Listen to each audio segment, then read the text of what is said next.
देश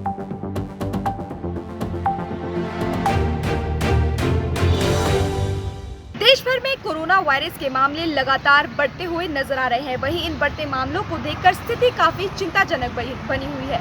ऐसे में इन बढ़ते मामलों को देखकर चंडीगढ़ के प्रशासक वीपी सिंह बदनौर के द्वारा आज एक अहम बैठक की गई। वहीं इस बैठक में भाजपा व कांग्रेस के नेताओं के अलग अलग बयान सामने आए। वहीं इसी मौके पर भाजपा के नेता व पूर्व सांसद सत्यपाल जैन ने कहा कि लॉकडाउन को लेकर कोई भी निर्णय किसी भी दबाव में नहीं लिया जाना चाहिए। ऐसे में लॉकडाउन को लेकर बैठक में क्या चर्चा हुई, चलिए सुनाते हैं आपको हमारी इस खास रिपोर्ट में। यूटी गेस्ट हाउस में मंगलवार को प्रशासक वीपी सिंह बदनौर के साथ हुई बैठक में सभी राजनीतिक दलों के नेताओं के अपने अपने सुझाव रहे। लॉकडाउन के मामले में कांग्रेस और भाजपा के नेताओं के अलग अलग सुर दिखे।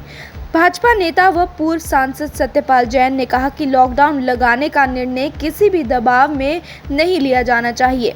वहीं उन्होंने कहा कि इस मुद्दे पर नहीं जाना चाहिए कि कौन लॉकडाउन पर क्या कह रहा है, इसे राजनीतिक मुद्दा भी नहीं बनाया जाना चाहिए। उन्होंने कहा कि इस बारे में मेडिकल विशेषज्ञ और एक्सपर्ट से राय ली जानी चाहिए। अगर वह कहते हैं कि लॉकडाउन लगाया जाना चाहिए तो लॉकडाउन लगाया जाए, अगर वह कहते हैं कि लॉकडाउन नहीं लगाया जाना चाहिए तो लॉकडाउन नहीं लगाया जाए।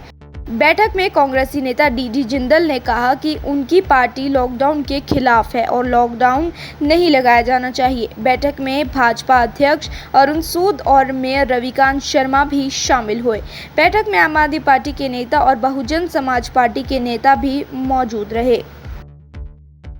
हमारे लॉकडाउन पर बात करी गई,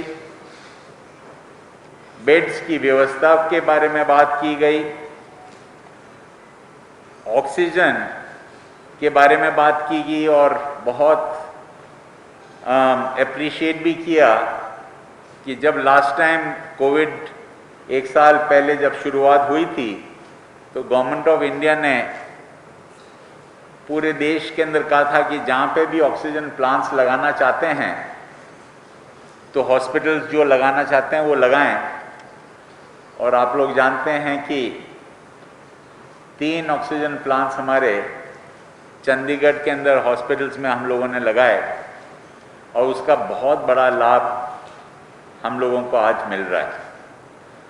आप लोगों को ये भी जानकारी है जिसका जिक्र सब पार्टीज ने किया कि जब हमने शुरुआत की थी 1 साल पहले तो वेंटिलेटर्स की बहुत कमी थी, इतने वेंटिलेटर्स भी नहीं थे।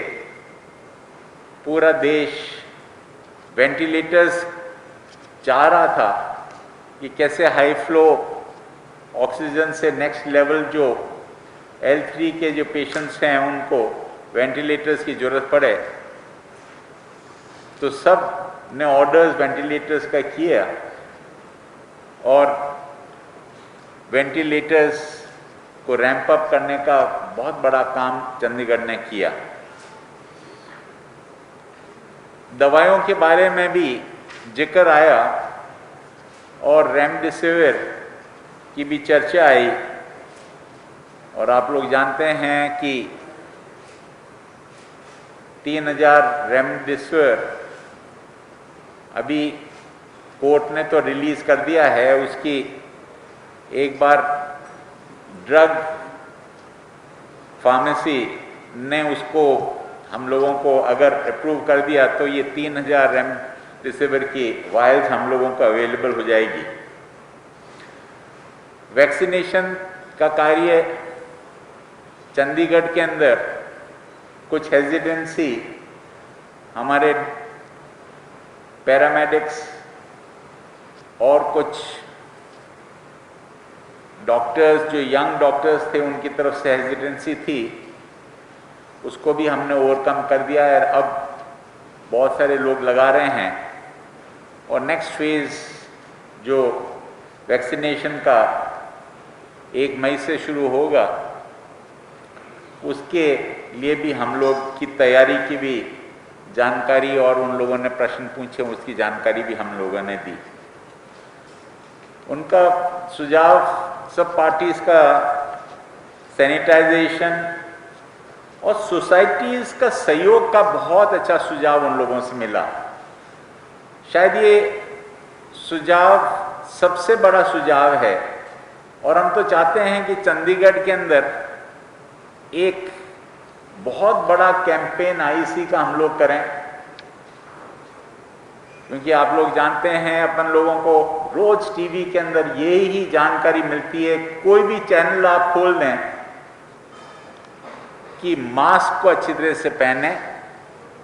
सबसे बड़ी दवाई मास्क है, सबसे बड़ा प्रिवेंशन का कारण अगर है तो मास्क है और कोविड एप्रोप्रिएट बिहेवियर। इसके लिए उन लोगों ने हम लोगों को पूरा सहयोग देने के कहा कि काउंसलर से लगाकर सब जितने भी मार्केटिंग एसोसिएशन हैं उन लोगों का भी मेरे पर हर वक्त सुझाव आते रहते हैं। पर ये एक बहुत बड़ा कैंपेन आप लोग कर सकते हैं और आज मैं आपका